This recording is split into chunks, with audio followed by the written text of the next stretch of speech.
নমস্কার, আমি তানেশ্রী Bhattacharya from বেদিক secret synergies. আজকে আমাকে অনেকেই রিলেশনশিপ নিয়ে আমার কাছে আসো তাদের রিলেশনশিপ ঠিক করার জন্য বা রিকনসিলেশন করার জন্য। আজকে আমি এই নিয়ে একটু আলোচনা করার জন্য ভিডিও করলাম। ভিডিওটি হচ্ছে, আচ্ছা তোমরা বলো, সংখ্যা ছাড়া কোনোদিনও কি কিছু সম্ভব? তোমরা যেখানে দেখবে সেখানে কিন্তু সংখ্যার গুরুত্ব আছে, সংখ্যা ছাড়া কিচ্ছু হয় না। কোনো গাড়ি রাস্তায় যাচ্ছে সেখানেও দেখতে পাচ্ছ যে গাড়ির মধ্যে একটা কিন্তু নাম্বার প্লেট রয়েছে। সেরকম আমাদের যে আমরা যে জন্মগ্রহণ করেছি সেখানেও কিন্তু আমরা কোনো না কোনো নাম্বার নিয়েই জন্মগ্রহণ করেছি, সেটাই আমাদের ডেট অফ বার্থ হিসাবে আমরা ব্যবহার করছি।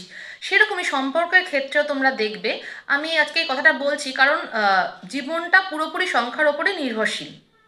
এবার এই সংখ্যাগুলো কিন্তু কোনো না কোনো প্ল্যানেটকেই আমরা আমাদের যে ডেট অফ বার্থে যে সংখ্যাগুলো আছে সেগুলো কোনো না কোনোভাবে কোনো না কোনো প্ল্যানেটকেই রিপ্রেজেন্ট করছে।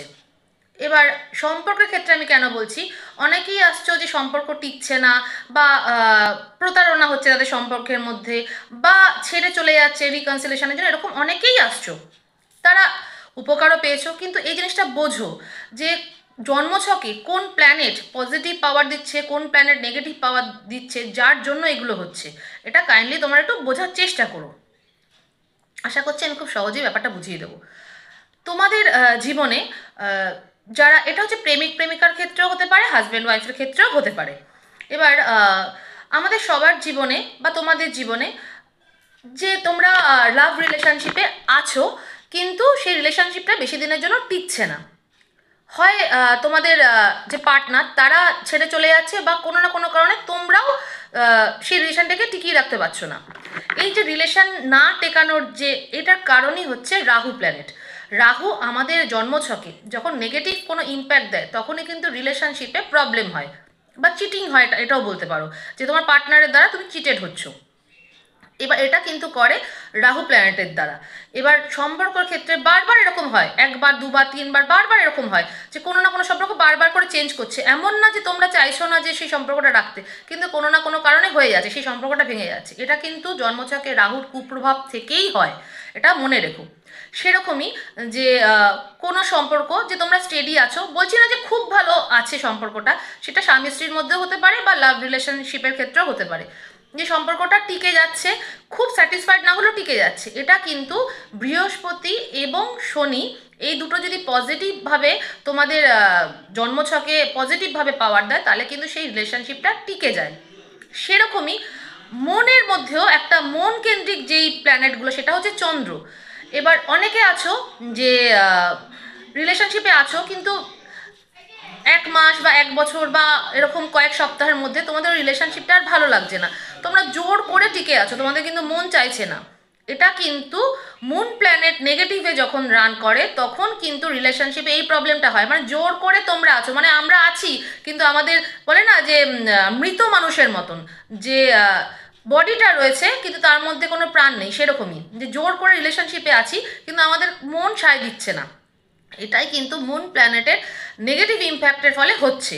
তাই খুব ফাস্ট কিন্তু নয় রিলেশনশিপ সে চেঞ্জ করছে, বা রিলেশনশিপে থাকলেও সেটার মধ্যে বিন্দু মাত্র কোনো ভালোবাসা থাকছে না। আরেকটা হয় যে অনেকে আছে না, নাম বদলে সম্পত্তির জন্য বা ট্র্যাক ফেলে যে রিলেশনশিপ খুব তাড়াতাড়ি বদলায়। এটা কিন্তু হয় বুধ আর রাহুর কম্বিনেশনে। বুধ আর রাহু যদি কম্বাইন করে নেগেটিভ ইম্প্যাক্ট ফেলে, তাহলে কিন্তু প্রতারণা হাই লেভেলের হয়। ঠিক আছে, এগুলো আমি মানে কোন প্ল্যানেট কিভাবে কি রিয়াক্ট করছে আমাদের রিলেশনশিপের ক্ষেত্রে, সে হাজব্যান্ড ওয়াইফ হোক বা আহ, বা লাভার, মানে প্রেমিক বা প্রেমিকাদের সম্পর্কের ক্ষেত্রে বলছি। সেরকমই যে রিলেশনশিপে আছো কিন্তু বারবার করে কেটে যাচ্ছে, বারবার করে তোমার পার্টনারের দ্বারা তুমি বিট্রেড হচ্ছ, এটা কিন্তু হয় রাহু প্ল্যানেটের কুপ্রভাবের ফলে। এই রাহু প্ল্যানেটকে তোমরা যদি সাময়িকভাবে ঠিক করতে চাও, সাময়িকভাবে বলছি কারণ রাহু তো তখন তোমাদের রেমেডি নিতে হবে, কিন্তু কিছুটা হলেও কাটবে। এই রেমেডিটা যদি ফলো করো, তোমরা কি করবে, শনিবার করে একটা ব্লু কালারের একটা ছোট কাপড় নেবে, ছোট কাপড়ের মধ্যে ছোট্ট একটা লোহার টুকরো, সেটা তুমি পেরেক বা পিনও নিতে পারো, আর নেবে ছোট একটা কাঠের টুকরো, আর নেবে 28টা কালো তিল, কালো তিল বুঝেছো, নিয়ে পুটুলি বেঁধে সেটা সন্ধ্যাবেলা হোক বা তুমি শনিবার দিনকে যে কোনো সময় করতে পারো, যে ফ্লোয়িং ওয়াটার মানে প্রবাহমান যে জল, সেই জলের মধ্যে পরপর 3টে সপ্তাহ তোমরা স্নান সেরে শুদ্ধ বস্ত্রে এটা করো, ভাসিয়ে আসো। 3টে সপ্তাহ কেন, তুমি 7 সপ্তাহ বা পরপর শনিবারগুলো করতে পারো। দেখো এতে কিন্তু রিলেশনশিপে কিছুটা হলেও পজিটিভ তুমি ইম্প্যাক্ট পাবে। এটা হচ্ছে রাহুর জন্য রেমিডি রিলেশনশিপের ক্ষেত্রে। থ্যাংক ইউ আজকে, thank you universe, thank you universe, thank you universe.